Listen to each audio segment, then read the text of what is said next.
Let the cat out of the bag. Well, this week we decided to open up our doors to agents that are in real estate school, that are licensed to come join our team meeting and get a feel for our culture, see what we're about, get them remotivated, re-energized, and the turnout was 10 times better than what I could have imagined.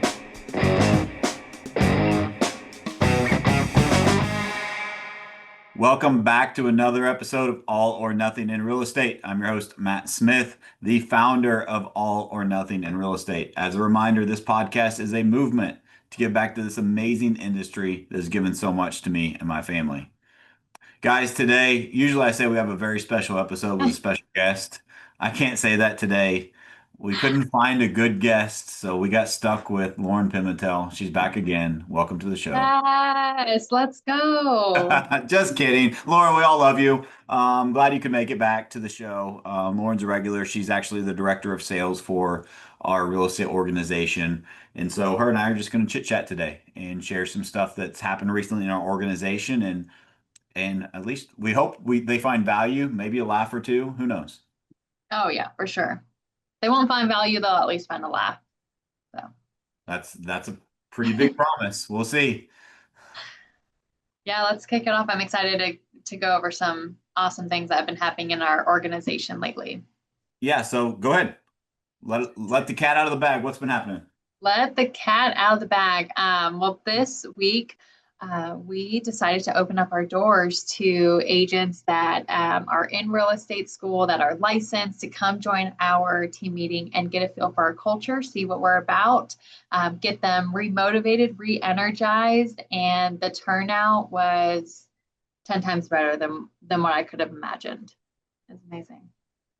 Yeah, it was so to give perspective is that as you guys know if you follow along that recruiting is important for your real estate business, right? And so it's recruiting is important for so many different reasons, for the team, for growth, for everyone in the organization, for the new people you're bringing in, for the community. Like I could go on and on and on about why recruiting is important. And so with that being kind of something that we do. One of the things I love about this podcast and about me being a coach for some of the top team leaders in the nation is that I'm doing this every day, right? Like I'm in the trenches, I'm in the office working every single day. Lauren is well, I don't know if she works, but she says she does, so she at least shows up.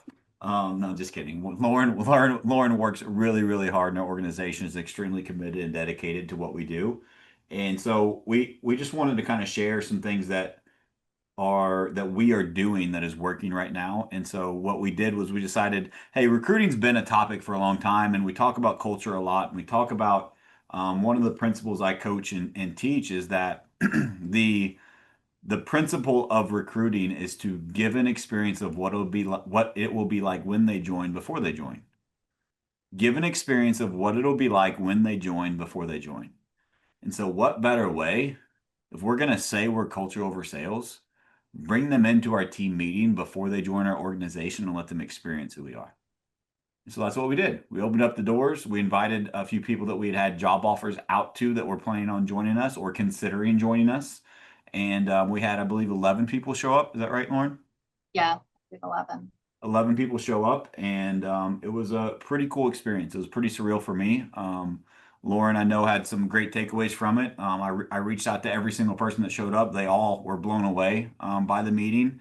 And kind of an unexpected benefit of that for me was the way that our team showed up for that. Oh, one. Unprompted. Like it wasn't like we planted a seed and said, hey, this agent, hey, can you say this to make us look good? It was 100% unprompted. It was just genuine and authentic, them sharing from the heart how the team has impacted their business, their life, and it was phenomenal.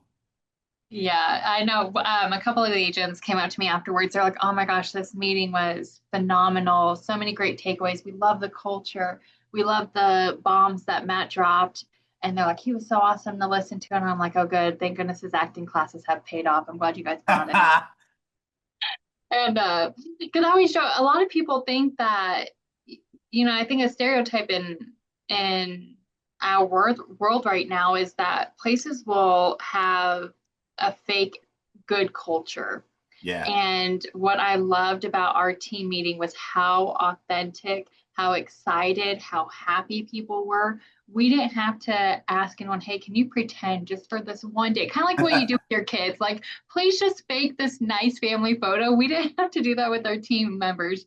We had literally our dream culture showed up, and they were present, positive, prepared at the team meeting. Afterward, they did an amazing prospecting session. And that is what our culture is all about. We celebrated wins, we went over our core values, and the best way to put it was how authentic and genuine the environment was, and who wouldn't want to be a part of that. Yeah, I love it. One of the things that I shared in a post recently was that, Lauren, you and I talk a lot in our organization and our environment, our leadership conversations about the importance of borrowed belief. And I think it's super impactful. It's very, very powerful. And it's something that we've talked about a lot because it's just really, there's so much power behind it, especially in today's society and what agents are going through, the market changes, et cetera. Yeah. But I heard someone recently saying, I think it was my good friend Dustin Runyon said that a a a belief is a poor substitute for an experience. And a light bulb clicked. And I'm like, wait a minute. So we're just giving people belief. What if we could give them in the actual experience of it themselves, of being a part of it? Instead of just hearing about it, instead of someone else sharing the news, instead of it being hearsay, what if you actually are a part of it and you can feel it, you can see it, you can feel it, you can touch it? And I think that's what we put on display. And it was, I mean, and this isn't like I feel like we're just on here bragging about how cool we are.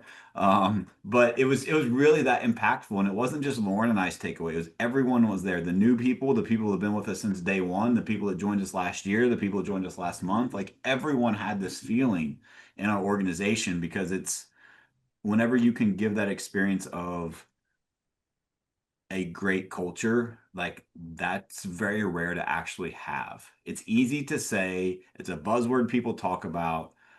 It's hard to explain, but it's really easy to feel when you're in the right room. And I think we did a phenomenal job of facilitating that in that meeting. Great way to put that. And something I wrote down real quick before I forgot was what I loved was I feel that we created that sense of FOMO where if they don't get licensed, they're going to have such a fear of missing out, of not being a part of our team, just because of that glimpse that we gave them. Another common thing that we hear is facts tell, stories sell. Yep. We had facts about the success of the team, but we also had so many stories of individuals who were once where the people who are getting licensed are at now. And I know for a fact, sometimes it's so hard to see the light at the end of the tunnel whenever you're in the trenches and you're working on your classes. And some of those people have been there for 3, 4, 5 months. And it's like, man, am I ever going to get to this place where I'm selling real estate and I'm dominating? And I think that those stories helped confirm and concrete the direction that they're heading. Yeah, 100%. It gave people hope, inspiration. And it was what who's Ed Milet says you're the most qualified in life to help the person that you used to be. Like this is that on display, right? We were able to tie stories and we didn't even do it. They did it for themselves, right? They shared like, hey, I know some of you are here that are thinking about real estate. You're thinking about making a transition to our team, or maybe you're getting your license right now. I was there too. This is what I thought. This is what I experienced. But because I'm here, because I came to this organization, to this team and worked hard and did all the things that I did, I'm able to have this success and this success and this success. And for them to actually see it and see it come to life. And I think that it was really cool to see the reaction of I asked everyone in the room, the new people, I said, how many homes do you think the average agent sells per year? And it was a trap, right? And so the real number last year was a 3 to 4, depending on which study you read.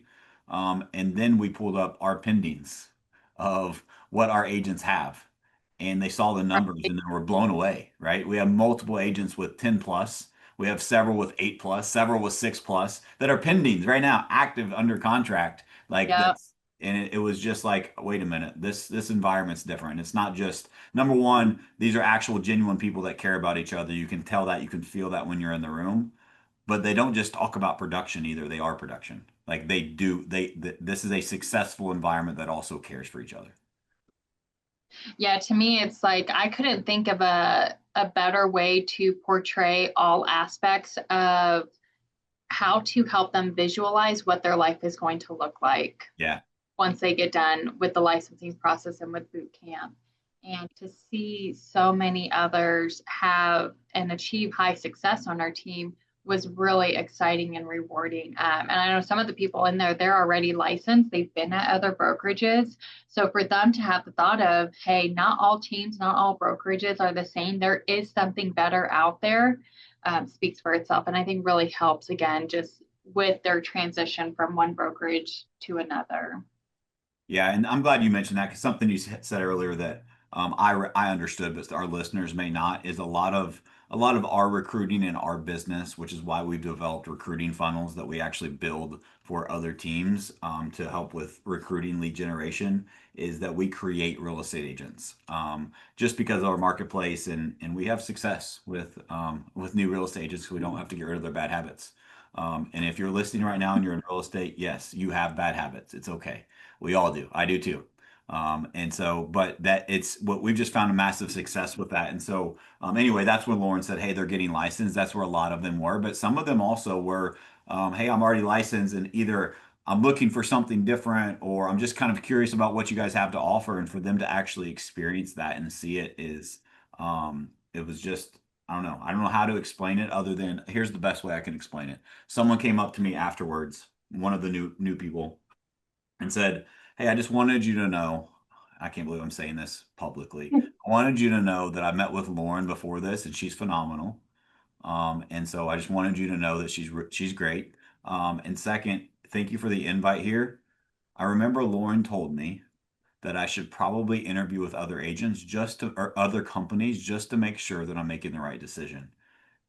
And he said, and I thought about it and I went home and I thought about it. I'm like, who do I want to interview with?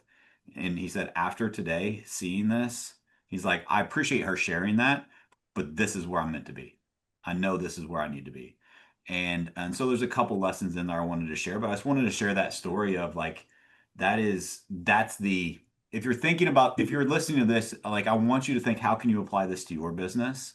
Even if you just have one person show up like that, they can make a big impact. And so I think that there's a lot there to unpack inside of that, but I want to talk about the leader that Lauren has developed into that I think people can learn from is that the interview with an agent, if you're recruiting people, is extremely important. Extremely important. Lauren and I actually did a podcast a couple weeks ago on how we do our interviews, so go back and check that out to get some more details on it. But here's the important part of the interview that I want to unpack in this story is that person that came up to me, their experience they had with Lauren in the interview stood out to them. It was different. It stood out. And so, what are you doing to leave an impact in people's lives? Secondarily, Lauren doesn't have a scarcity mindset. Lauren is not a listing agent that is scared to death to ask the seller if they're interviewing other agents. Instead, she says, "Hey, you should interview other agents. You need to make the right decision for yourself and your property and your future. And so you should because I want you to make the best choice for you." And this is a perfect example of what happens the majority of the time if you truly, genuinely approach it that way with value. That's their sign they don't need to interview other people. That's their sign they don't need to interview other companies in this case because we're not playing small and scarcity. For someone that wants to debunk that, because I've had these conversations with some team leaders before, and they're like, I don't want to plant that seed in their head. And what if they do interview and someone else offers higher splits? I said, then you were going to lose the agent anyway, right? If they came for splits, they're going to leave for splits. Before they join me and join my organization, I want to make sure that they know what they signed up for and that I can under promise and over deliver and I can exceed their expectations. Because if I come in and I make it sound better than it is, guess what's going to happen when they join? Which is where a lot of team leaders make the mistake. I had 10 coaching calls today with coaching clients, and the common theme was recruiting and interviews and what to do. And that was a common mistake that I caught by asking questions about what these team leaders are doing. And they shared that they're like, yeah, you're guilty. I try to make it sound so good that they want to join. And so that's the problem. You almost got to talk them out of joining because they need to want it. right? Before they join. So anyway, for whatever that's worth, that was something that stood out to me that came as a private conversation. And I thought there were lessons there for everyone.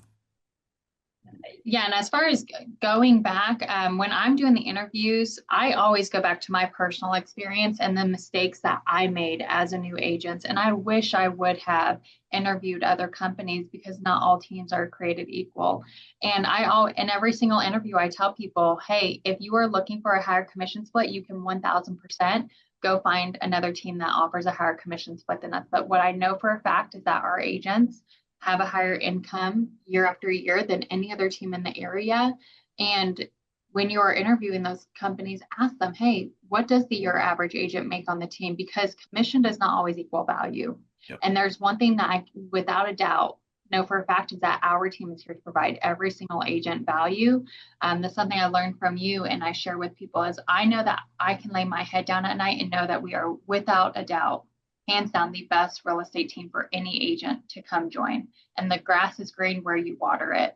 Yep. And interviewing other places and being a part of team meetings shows you that, hey, when you're watering the grass where you're standing, you're going to get exactly what you put into it. Our agents that we spoke up and that spoke up, some of the, I know Ryan was there, Yuba was there, Tyler was there, Louise spoke up.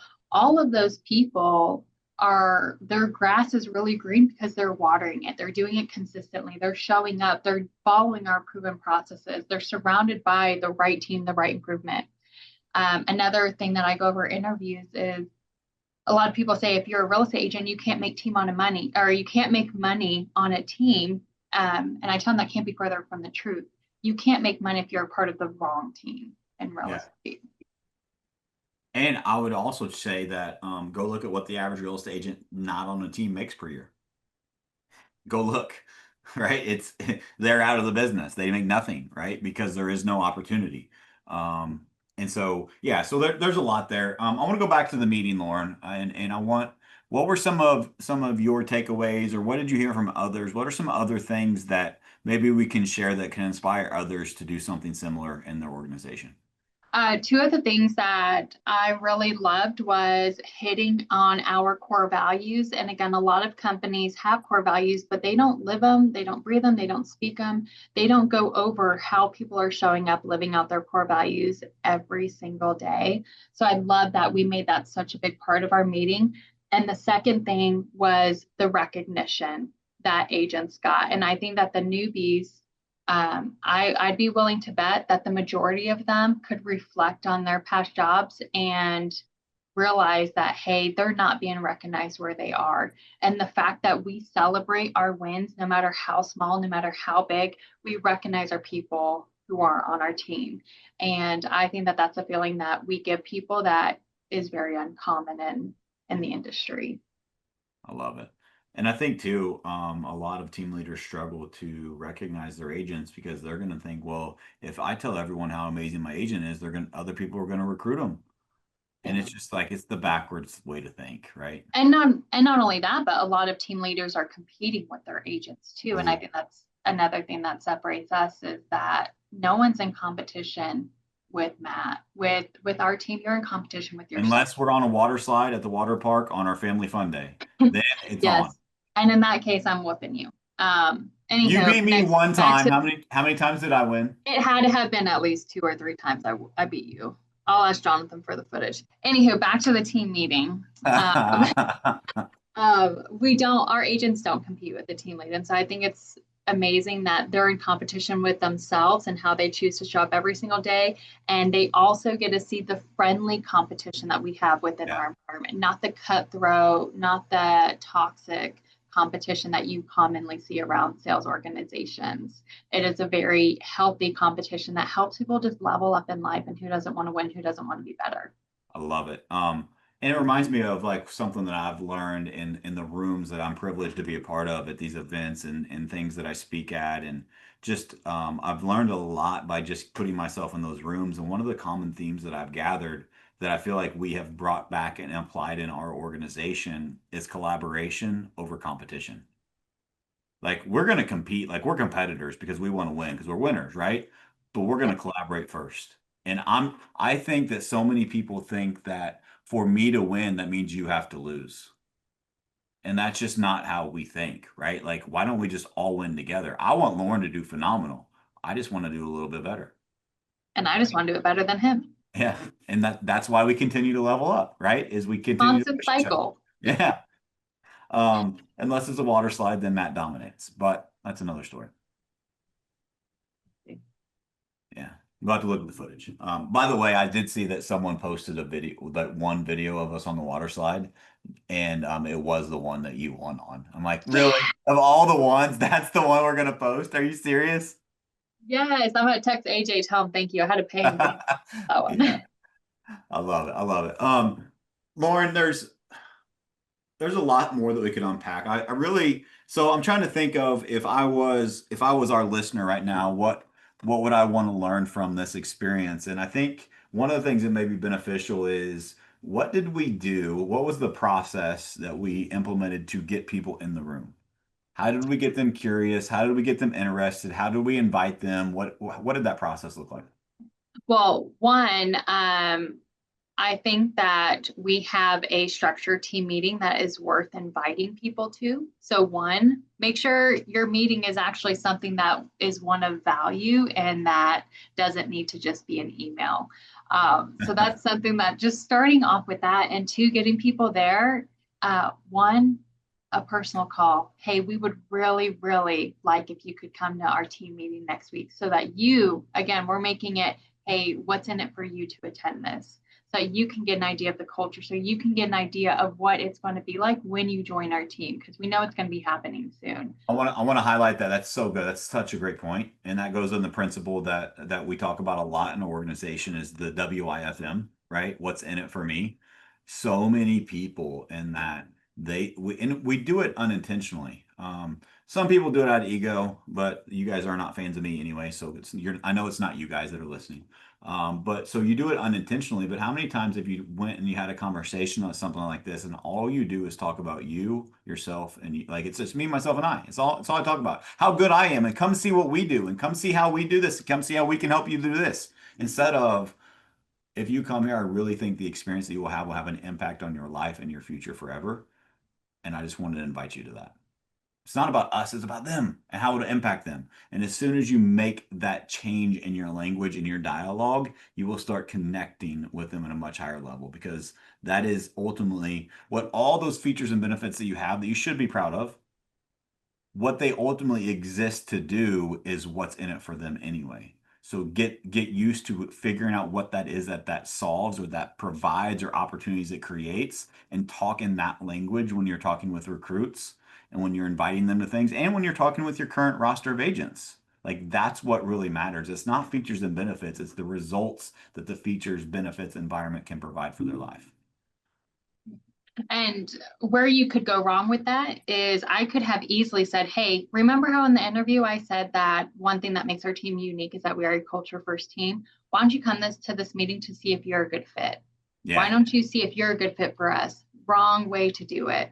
Again, sales, whether it's helping buyers and sellers or whether it's bringing recruits into your organization, you have a problem to solve. And I think, again, that team meeting was so beneficial and even eye-opening for me because I think that it was easier for them to visualize how their problem in their current life could be solved, whether it was financial, whether it was being unhappy in the job that they are at, whether it was not being surrounded by a family organization and a team that wins.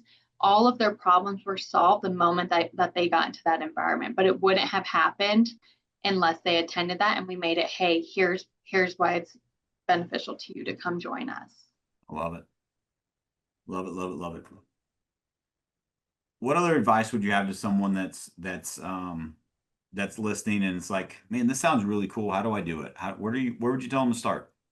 Um, So if you don't have a structure for a team meeting, I know, Matt, you're always willing to provide value. I think having Jenna create kind of like a one-sheeter of our team meetings of, hey, here's what we celebrate, here's what we focus on.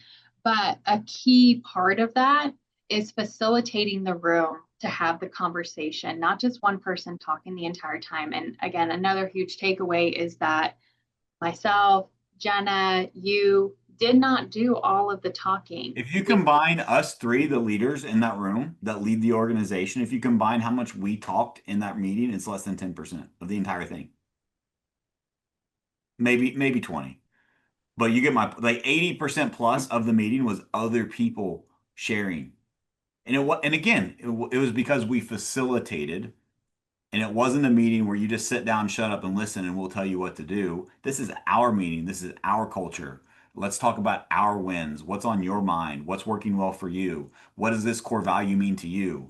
And I mean, that is really, really important because I think a lot of people struggle with it. Like, hey, what is it I'm going to say? Like, I can relate leadership to the same thing as like salespeople. Salespeople ask the wrong question. What's the best script? What should I say? What should I say? That's the wrong question. The right question is, what are the questions I should be asking? And great leaders facilitate the environment to ask great questions to allow for the brilliance of the room to showcase itself. And I think we did that really, really well in this meeting. Yeah, it's just a huge takeaway is again, so many times leaders or certain organizations struggle to remove their ego. They want to be the center of attention, but let your room just facilitate that conversation and let the room for it speak for itself. It is easier for a recruit coming into your organization to relate to another agent versus them to relate to Matt. Although yes, they admire you, Matt. It's difficult for someone to feel like they can jump from A to Z. Sure. It's easier for them to relate, be like, okay, yeah, Ryan did it. Awesome. Yuba, who just quit her full-time job, is already at 11 pending. And that just happened this year. Awesome. I can relate to that. Yep. I can see the light at the end of the tunnel. 100%. Sometimes you stretch too far, right? And you got to be closer to, like I said earlier, right? You're the most qualified to help the person you used to be, right? And so even though I used to be there, it was a long time ago, and I've continued to move down other paths. And so who is someone that just walked this path that they're trying to walk? Let them hear from them because that'll be more impactful. Yeah.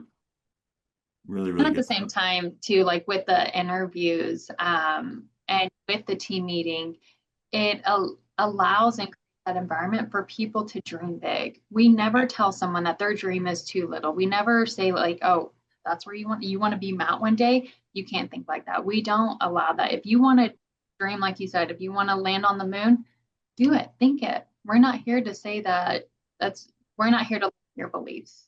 Yeah, 100%. And that's one of the things I shared in that room. I won't go too much into it, but is that one of the reasons this team exists is because there were people that I felt were trying to slow me down from growing, and I just didn't like it. And so I learned from that, and I'm grateful for that because it allowed, and number one, it motivated me to continue growing. But number two is that it showed me how like I experienced that myself. And so I don't want others to have that experience in our organization. And one of the things I shared with all of these everyone at this meeting was that my responsibility is to grow this organization so big that all of your dreams that are like bigger than you think you could ever accomplish in your head, you can see yourself accomplishing it inside of this organization. Like that's just who we are, right? And I also followed it up with that also means we're not for everyone. So for the people that want to be mediocre or want to be average or want to play victim or want to coast through life, we're not for you. And that's fine. It doesn't make us right and you wrong. It just we're not the right environment. That's one of the most special things about our environment is we're not for everyone. Love it. That's one of my jokes that I tell in interviews is we don't just hire anyone with the pulse, and they laugh and I laugh and I tell them like I don't say it to be rude, but I know how impactful it can be whenever you bring in a bad apple. And I Yep. also know how impactful it can be whenever you bring on someone who has healthy competition and is striving for excellence. And there's a reason why we are so focused on culture over sales because we've seen both sides of it. Yep. Lauren, give them. I hope you can actually deliver it properly this time. Oh Uh, gosh. what give them the stats of sitting next to a high performer and a low performer. Well, lucky for you, I just shared this in our agent interviews last night. So I've done it a couple times, but the stats of the importance of sitting next to a high performer versus a low performer will absolutely blow your mind. Every time I hear this, I'm like, it's insane to think about. But when you sit within 25 feet of a low performer, your business decreases by 30%. Versus whenever you sit within 25 feet of a high performer, your business increases by 15%. It's the So opposite. Messed it up. did I? Yeah. Are you sure? Anywho, a good financial way to put it is it can be the difference of you making $85,000 or $115,000. Did I say it correctly that way? No, both of those are wrong. So Oh, you're so you're right. close. I did say it. It's yeah, 30 and 15 the other way. Yeah, so there are several studies out there that say that if you sit within 25 feet of a low performer, your performance will decrease by 15%, just as a result of your environment. That same study also says if you sit within 25 feet of a high performer, your productivity, your results increase by 30%. You want a 30% raise in your business, go hang around high performers instantly. Nothing else has to change. You are who you hang around. We've heard it our entire life. You become the average of the 5 people you spend the most time with. And that's one of the things I really drove home in that meeting, is that part of our culture that, and I think I hate to say the word culture because I feel like when we started talking about culture way back when we started the team, I never heard the word before. I kind of thought I made it up, right? And now it's overused, it's misunderstood, and it's just buzzword that everyone throws around because they want to have a great culture. Well, culture isn't something you say, it's something you experience. And so one of the things that I made very, very clear in that meeting is that one of the things I love about our culture is we are a culture of winners. We are a culture of productivity. And what I believe, and I learned from Ed Milet, is that winning is more fun than fun is fun. And so if you don't like to win, we're not for you. We like to win. Now, it Love. doesn't mean it, yeah, we love to win. Um, it doesn't mean that you always have to be on and you always have to be like crazy psycho and always these crazy closes and this weird sales. That's not what any of that means. That just means that in our organization, we are a personal development company first. We want to help you become the best version of you. And we just happen to do that through selling real estate. And whenever you wake up and focus on that each and every day, amazing things continue to happen in your organization. It's contagious. And I will say, everyone who is winning at high levels, it's crazy by what new agents choose to show up and sit near them, and they catch almost like they catch the disease. Yep. Like you see them start to performing better, and it just goes to show the stats. We get to see them in real life. 100%. All right, Lauren, leave us some with some good Laurenese wisdom as we close out. I would say that if you are scared to change your life, if there is something that you are not happy with, just know there is something better out there. But if you are not happy, you have to own it, and you are the only one that can change it. You cannot change what you do not own. Accepting responsibility is a personal superpower. Yeah. So if you're thinking of making the change, this is your sign to go change. Awesome. And a reminder, if you're a leader, recruiting solves all problems. All of them. If you need help with recruiting, if you want a copy of our blueprint of our recruiting lead funnels, if you want maybe us to build them for you, reach out to me. I'd love to share. I want you to win too. So that's why we do this. So thank you guys so much for listening. Lauren, thank you for being here. Welcome. Thanks, Matt. Thanks for Awesome. pulling me off the bench. Yeah. Thanks, guys. We'll catch you next time. Bye, guys.